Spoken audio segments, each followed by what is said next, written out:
Highways അതുപോലെ തന്നെ നമുക്ക് വളരെയധികം ഇമ്പോർട്ടൻസ്, കാരണം ഇതൊന്നും ഓൾമോസ്റ്റും എല്ലാവരും നോൺ കഴിക്കില്ല അല്ലെ. കുറേ പേരൊക്കെ വെജ് കഴിക്കുന്നവരാണ്. കോഴിമുട്ട പോലും കഴിക്കാത്ത ഒരുപാട് പേര് നമുക്കുന്നുണ്ട്.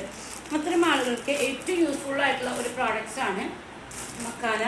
ഈ മക്കാന ഭയങ്കര ബെനിഫിറ്റ്സ് ആണ് കേട്ടോ. ഈ മക്കാനയുടെ 1-2 ബോൾ കഴിക്കുമ്പോൾ തന്നെ ശരിക്കും മോർ ദാൻ ഒരു 4-5 കോഴിമുട്ട കഴിക്കുന്ന ബെനിഫിറ്റ്സ് ആണെന്ന് പറയുന്നത്.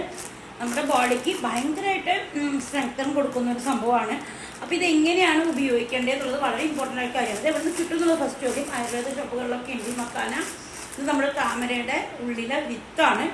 അപ്പോൾ ഇത് ചോളം പോലെ തന്നെ ജസ്റ്റ് ഒന്ന് ഫ്രൈ പാനിലിട്ട് നമുക്ക് വെറുതെ കഴിക്കുകയാണെങ്കിൽ ജസ്റ്റ് ഒന്ന് ഫ്രൈ പാനിലിട്ട് ഒന്ന് ഫ്രൈ ആക്കി പോപ്കോണൊക്കെ ഉണ്ടാക്കുന്ന പോലെ ചെറുതായിട്ട് വേണമെങ്കിൽ ഉപ്പും മുളക് പൊടി നമുക്ക് തൂവാം. ഇതല്ലെങ്കിൽ ചെറുതായിട്ടൊന്ന് ചൂടാക്കിയതിന് ശേഷം പൊടിച്ച് നമുക്ക് നല്ലൊരു ടിന്നിലാക്കി അടച്ചു വെച്ചിട്ട് ഓരോ സ്പൂൺ വീതം നമുക്ക് കഴിക്കാം. അത് പാലിൽ വേണമെങ്കിൽ കുറുക്കി കഴിക്കാം, നോർമലി കഴിക്കാം.